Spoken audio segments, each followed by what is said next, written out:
Hello students, last time हमने English 2 का first chapter start किया था सेंटेंसेस। थोड़ा एकदम क्विक रिकैप देख लेते हैं, फिर उसके बाद हम लोग आगे कंटिन्यू करेंगे।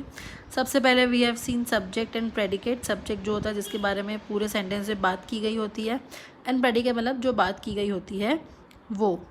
Then we have done this match the following, and then we have done this small exercise of adding subject or predicate whatever we have not given. Then from looking from this picture we have identified different subjects and predicates also, and we have written down there here. After that we have seen 4 kind of sentences, that is statement, exclamation, imperative, interrogative, explanation, exclamatory, बराबर। सो इतना हम लोगों ने last time देखा हुआ था। फिर हमने इंटरजेक्शन भी देखा हुआ था, जो छोटे छोटे वर्ड्स होते हैं which express the sudden and और small emotions. Then we have done this small exercise of identifying the sentences into which kind of sentence they are. So there may be statements or imperative or exclamatory or interrogatory. So we have done this much. Today we will continue next thing. Okay, now see, good to know, आगे कुछ है यहाँ पे तो देखते हैं। An imperative sentence where someone is being addressed directly, the subject is usually unspoken and understood. Suppose आप मेरे सामने बैठे हो और मैं तुमसे डायरेक्ट 1-to-1 बात कर रही हूँ, तो मैं तुमको डायरेक्ट बोल दूँगी भाई गो अवे, या तो क्लीन योर रूम, या तो please bring the newspaper. As हम दो ही है तो मैं आपको ऐसा नहीं बोलूँगी भाई यू ब्रिंग द बुक और यू ब्रिंग द न्यूज़पेपर और यू गो अवे और you clean the your room, ऐसा मैं नहीं बोलूँगी, मैं सीधा आपको कमांड दूँगी। तो ऐसे सेंटेंस में जहाँ पे मैं आपको यू या ही ऐसा कुछ नहीं बोलती हूँ तो वो अनस्पोकन हो गया, मतलब मैंने बोले भी नहीं, आप लोग समझ गए बराबर। In all this sentence you is unspoken subject. आप मेरे सामने बैठे हो, मैं आपसे ही बात कर रही हूँ तो मैं आपको यू नहीं बोलूँगी, मैं सीधा आपको कमांड ही दूँगी। ओके, सो लेट्स सी, आगे कुछ है। एक एक्सरसाइज है छोटी वाली, ठीक है। Fill in the blanks with interjection from the box. Use each word only once, मतलब एक वर्ड एक ही बार यूज़ करना है और हमको अलग अलग सेंटेंस में रखना है, ठीक है। Now this is the scariest movie I have ever scene, मतलब ये कोई बोल रहा है कि भाई ये एकदम स्कैर वाली, जो जहाँ पे डर लगता हो वैसी मूवी उसने देखी है। अभी उसमें कंग्रेचुलेशंस तो नहीं आएगा। यक होता है फॉर द टेस्ट, अगर हमको कुछ चीज़ अच्छी नहीं तो हम लोग ऐसे यक बोलते हैं। ओ नो, वो एकदम सडन फीलिंग होती है कि कुछ हम लोग भूल जाते हैं या कुछ टूट जाता है तो उसके लिए। यहाँ पे ऐसा कुछ भी नहीं हुआ है। आउच मतलब जब भी कुछ लगता है तब, तो यहाँ पे ऐसा भी कुछ नहीं हुआ है। तो लास्ट वर्ड बचा माई गुडनेस। माई गुडनेस मतलब ऐसा होता है ना कि ओ माई गॉड, जैसा बोलता है ना कि भाई ओ माई गॉड, मैंने कहा ये देख लिया, तो वैसा my goodness, that was the scariest movie I have ever seen. Okay, so पहले में क्या आएगा, माई गुडनेस। अभी सेकेंड वाला देखते हैं, डैश दिस मिल्क इज़ सावर, मतलब ये मिल्क खट्टा हो गया है। तो अभी ये टेस्ट की बात हुई, तो मैंने अभी आपको बताया अगर टेस्ट की बात होगी तो यहाँ पे यक हम लोग को वर्ड दिया हुआ, तो यक, दिस मिल्क इज़ सावर। दूसरा वाला third one, you have made your school proud bye winning this trophy, मतलब यहाँ पे अभी कुछ जीतने की बात हुई है, तो जीतने की बात पे लोग अक्सर कंग्रेचुलेट करते हैं, तो यहाँ पे क्या आ जाएगा कंग्रेचुलेशंस, ठीक है। फोर्थ वाला देखता है, दैट रियली हर्ट्स, मतलब ये बहुत लगता है। तो लगने के लिए अगर हम लोग को कोई चीज़ लग जाए तो हम लोग बोलते हैं तुरंत कि आउच, लग गया, तो यहाँ पे क्या आएगा, आउच, और एक्सक्लेमेशन यहाँ पे ऑलरेडी है। एंड लास्ट वाला है, आई have left my English notebook at home, तो हम लोग ऐसा बोलते ओ नो, आज तो मैं ये बुक भूल गई, तो oh no, I have left my English notebook at home today. You need to write all this sentences in your text book और in your notebook to understand better. English 2 and maths ऐसे subjects है जहाँ पे you need to write and practice. Okay, now next वाला देखते हैं, watch out. Though the subject is usually placed at the beginning of the sentence, this does not mean that any word at the beginning of a sentence is the subject. हम लोगों ने अभी तक जितने भी सेंटेंसेस देखे उसमें एक चीज़ कॉमन थी कि भाई सब्जेक्ट पहले था सेंटेंस के पहले, लेकिन ऐसा ज़रूरी नहीं होता है कि भाई जो भी पहले होगा वही सब्जेक्ट बन गया। For example this sentence, at the back of the drawer was the letter, अभी क्या है एट द बैग, अभी at the bag is not a subject, हम लोग बैग की बात नहीं कर रहे, यहाँ पे किसकी बात हो रही है, लेटर की। तो लेटर सब्जेक्ट हुआ तो ये लेटर तो एंड में हो गया, बराबर। Here the letter is subject, you can rewrite the sentence, मतलब तुम लोग वैसे कैसे लिख सकते हो कि भाई the letter was at the back of the drawer. अभी यहाँ पे क्या हो गया, the letter is subject, was at the back of the drawer predicate, बराबर। Now hovering around the roses are some big bumblebees।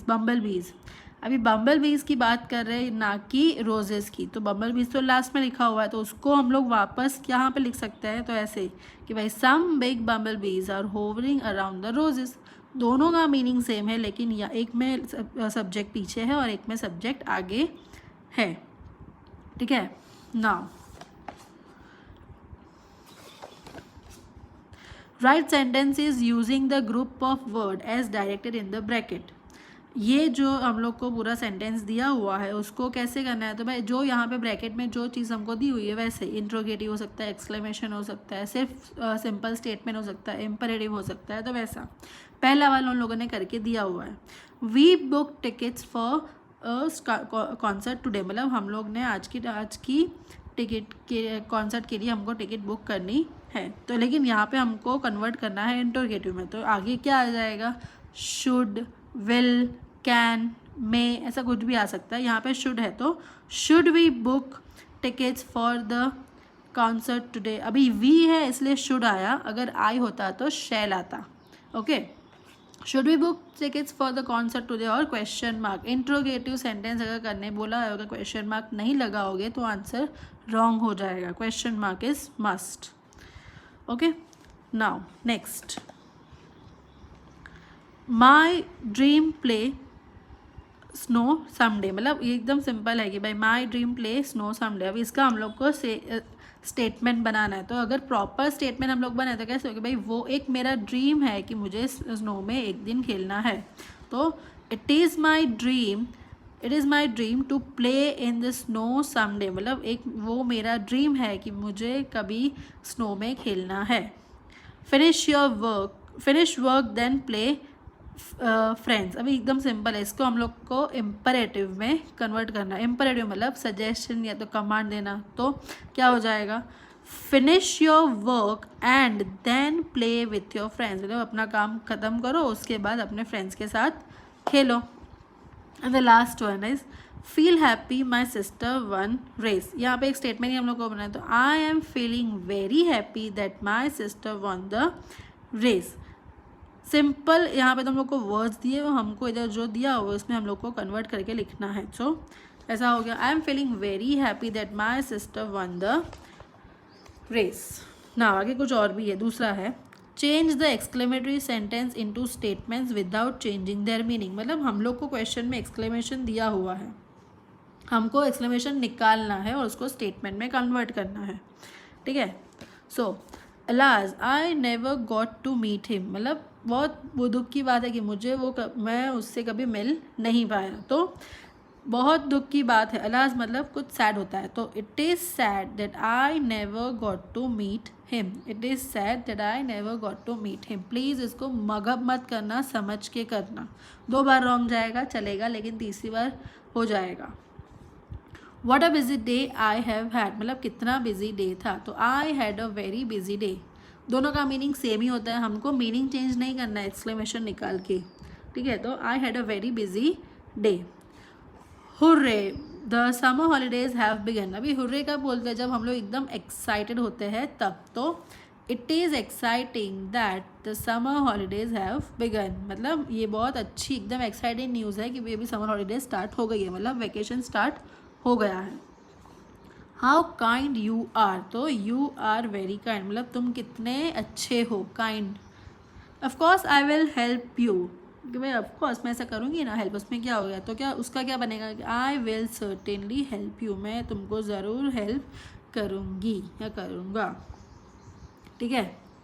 Now read this group of words, in the morning behind the house on the table with my friends, अभी ये ऐसे हम लोग का कोई sense नहीं बनता है, हम लोग ऐसे ही रीड करें, इन द मॉर्निंग, तो इन द मॉर्निंग में क्या, बिहाइंड द हाउस क्या होता है, बिहाइंड द हाउस क्या करना है वहाँ पे, ऑन द टेबल क्या क्या कुछ रखा हुआ है, कुछ लेना है, हमको कुछ नहीं पता है।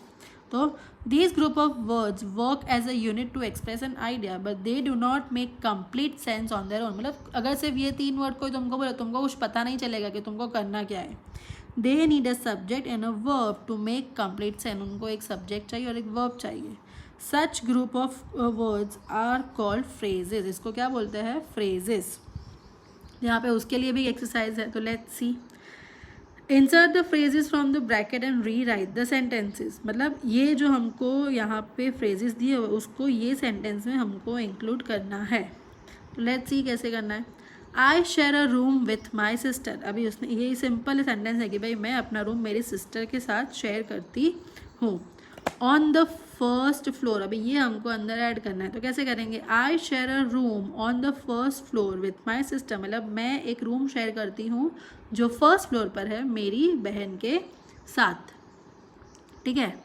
Now next, the boy is my brother in the striped sweater. अभी ऐसा नहीं कि भाई हर बार बीच में ही आएगा, कभी कभी एंड में भी आ सकता है। वैसे एग्जाम्पल आएंगे तो मैं आपको बताऊंगी। तो यहाँ पे क्या बोला है कि भाई ये लड़का मेरा भाई है। अभी बहुत सारे खड़े हैं, मुझे आपको बताना है कि भाई ये लड़का मेरा भाई है, तो मैं कैसे बताऊंगी कि भाई वो लड़का जो स्वेटर में है वो मेरा भाई है। तो सेम उसको इंग्लिश में देखते हैं। The boy in the striped sweater is my brother. जो लड़का स्ट्राइप्ड स्वेटर मतलब जो स्वेटर में है वो मेरा भाई है।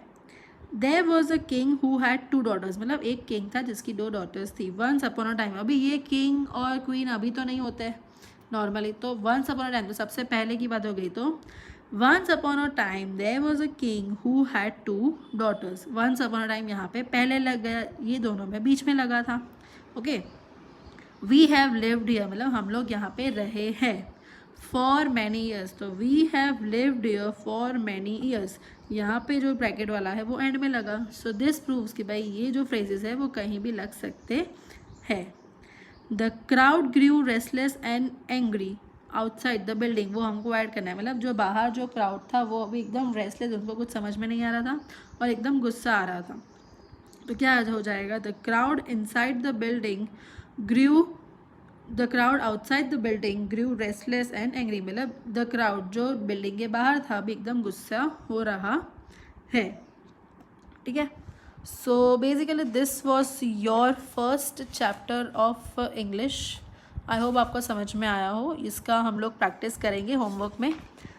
अगर कुछ भी डाउट हो तो प्लीज़ मुझे कॉल करके पूछ सकते हो या तो नीचे कमेंट में भी लिख सकते हो।